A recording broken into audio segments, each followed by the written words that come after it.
of our structure of governance.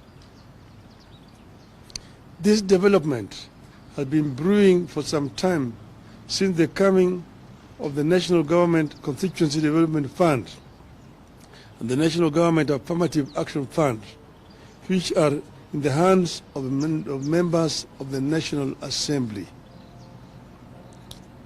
These funds give MPs the power to conceive, implement projects, and oversight them at the same time. Having managed to entrench this anomaly, members of the National Assembly are now attempting to determine the amount of money counties get, despite the clear constitutional provisions on the revenue sharing.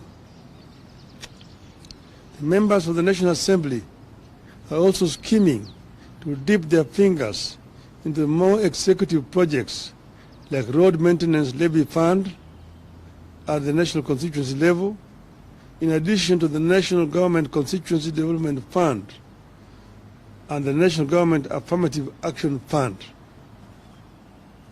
The Constitution assigns 3 roles to members of Parliament, and this is universal. 1, representation; 2, legislation; and 3, oversight. I repeat, representation, legislation, and oversight, period. Execution or implementation of programs has never been and can never be the job of members of Parliament without creating a serious accountability crisis in our governance system to the detriment of us all. Parliament makes laws and ensures that the laws are implemented and followed. It is against this backdrop that I find the ongoing standoff between our 2 houses of Parliament over division of revenue extremely scary, unhelpful, and unnecessary. The Constitution we promulgated in 2010 guides the way the government and our country works. It divides the government into 3 parts, each with the power to keep the other parts under control. It further creates 2 levels of government: the national government and 47 county governments. The 3 parts you know: the executive, the legislature, and the judiciary. The 2 levels of government work in close consultation as espoused in Article 6, subsection 2 of the Constitution, which states, and I quote, "The governments at the national and county levels are distinct and interdependent and shall conduct their mutual relations on the basis of consultation and cooperation," unquote. Now, because MPs want to have their way with the abrogation of the Constitution and getting their pound of the flesh with regard to NGCDF, the Senate and the National Assembly are unable to agree on something the law is so clear about: sharing of the revenue between the national government and the county governments. Apparently, the National Assembly is in support of provisions that will lower the amount of money shareable to counties against the provision of the laws of the land and the tradition established since the coming of the devolved units. Against the laws of the land, the National Assembly is supporting a proposal that would provide that any revenue shortfall in the country is borne by both levels of government. The result of this unhelpful and unnecessary deadlock is that the operations of the already strained devolved units are moving towards a standstill, with critical services in jeopardy. This unlikely and unhelpful fight over location of revenue to counties threatens a shutdown at the counties at a time Kenyans need the units to function optimally and help boost the country's increasingly fragile economy. The National Assembly is pushing for the proposed amendment to the Division of Revenue Act, in which they recommend a 380 billion allocation to counties, which stands in contrast to the 400 billion already stipulated in the Appropriations Act, which is currently in force. The National Assembly is going all out to reduce revenue allocation to counties in complete disregard of the Constitution and the recommendations of the Senate. This move is not only illegal and unconstitutional, it also sets an extremely dangerous precedent which, if allowed to stand, will lead to a slow but steady strangulation and eventual killing of counties. The National Assembly must get it very clear that revenue allocation to counties can only go up, not down, unless the intention is to kill devolution. The Senate had asked for 416 billion for counties for the year 2024-25. After negotiations, Senate settled on the figure of 400 billion, which is set out in the Division of Revenue Act 2024. The law is clear that counties get at least 15% of the national revenue, and 400 billion is 15% of the national revenue. Every 5 years, this country goes to elections, and all positions are available, from the president to governor to Senate to MPs and all the way to the members of county assemblies. People know the roles and responsibilities assigned to positions they choose to run for, and nobody should attempt to change the roles and responsibilities midway. It is urgent that both houses come together to allow the country government get their rightful share of funds and discharge their responsibilities to the people of the country. The National Assembly must do the right thing and work with the Senate to get the correct amount of money to counties. More than a decade into the two levels of government, the management and funding of devolved units should be getting more efficient and more predictable. The current standoff and attempts to tamper with the allocation indicate a dangerous backward march. I urge our members of parliament to be enablers of devolution and refuse to be in partnership with those determined to frustrate and kill devolution. End of statement. But I may just add off the cuff that devolution that we came up with has got many enemies. Many people do not want devolution to work in this country. You know, we had put in the Constitution a minimum of 15%, but it does not have to be the minimum. It can go higher up. That's why in the BBI we had wanted to raise it to a minimum of 35%. For your information, in a country like Nigeria, which is devolved, a three-tier, the local governments get 20% of the revenue. The state government get 35%. The federal government gets 45%. In other words, 55% of the total revenue in Nigeria are devolved. And that's when the devolved units work is when the country works. It is in the interest of the national government to release more resources to the counties. That is when this country is going to be properly run. Because there are several devolved functions like health, like agriculture, and part of infrastructure, which is not working properly because resources are not going down to the counties.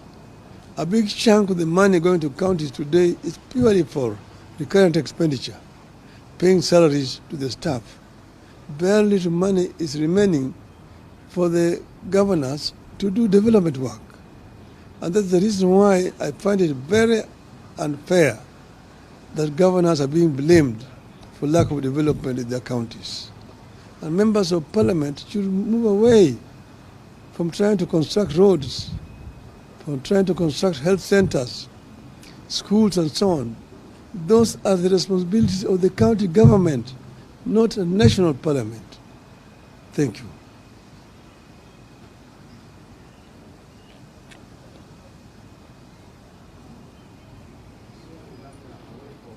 No, only this subject.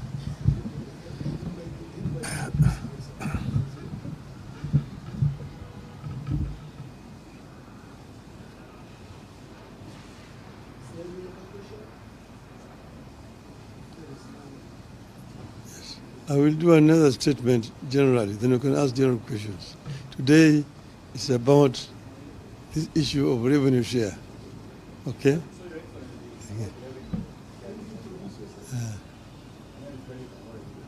What's the way forward? Because now we are seeing the national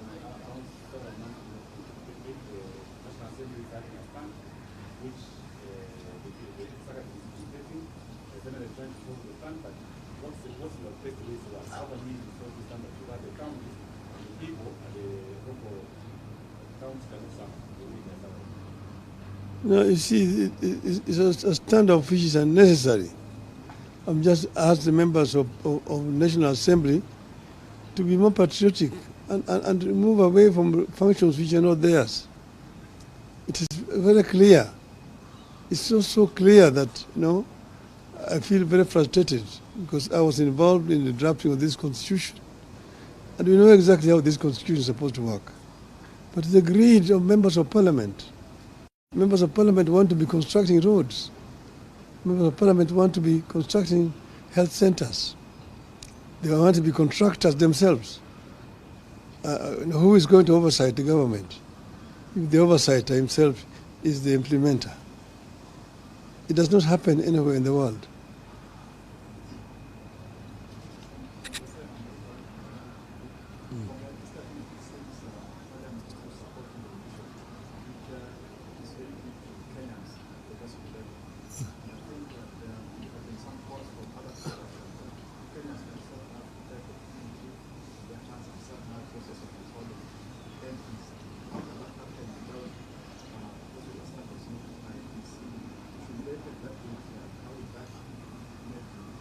I'm not understanding you clearly. You were saying, should they?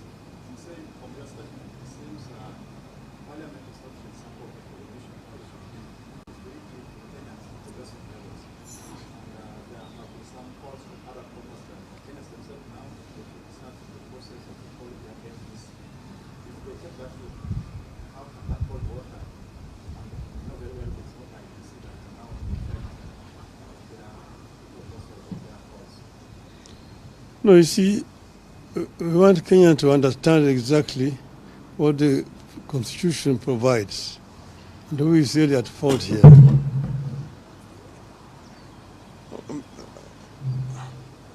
I'm basically trying to create some clarity for this issue because there's some kind of cloud. People don't understand really the bone of contention between the Senate and the National Assembly. And you can also see that, on the other hand, the county government are being blamed, the governors, for lack of development, that they're not doing anything. The development which is available is only done by members of parliament. See members of parliament constructing roads, members of parliament constructing health centers, schools and so on. Because the funds which are supposed to go to the counties for those purposes are being held by the national government in what they call National Government Constituency Fund. And even this road levy fund is going to members of parliament. This is not the work of MPs. This is the work of counties. Today, the bulk of the revenue that goes to counties goes for purely recurrent expenditure. Nearly 70% of the revenue going to counties is only for recurrent expenditure, paying salaries to workers and so on. Only 30% remain for development, which is very inadequate indeed.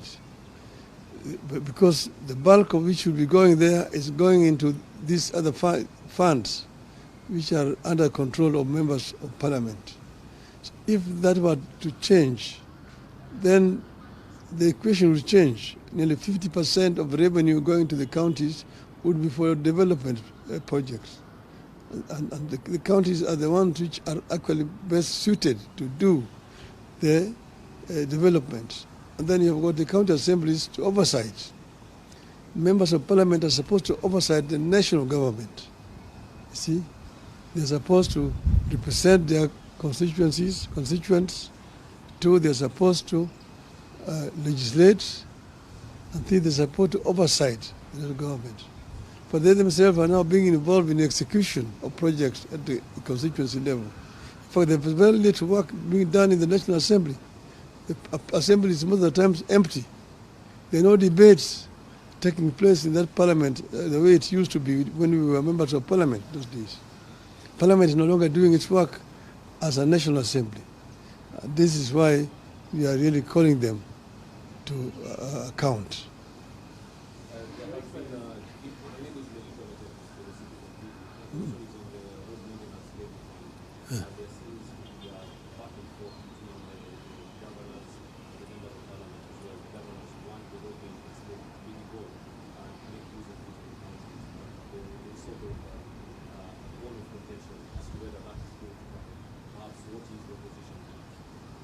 We have said that fuel levy fund is supposed to be used for maintenance of roads at the national level and at the county level.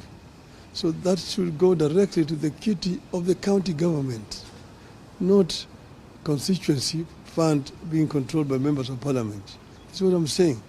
It is the members of parliament are not supposed to be executing things. The members of parliament are supposed to be oversighting. But if an MP himself is the executor, you have a situation where MPs themselves are the contractors.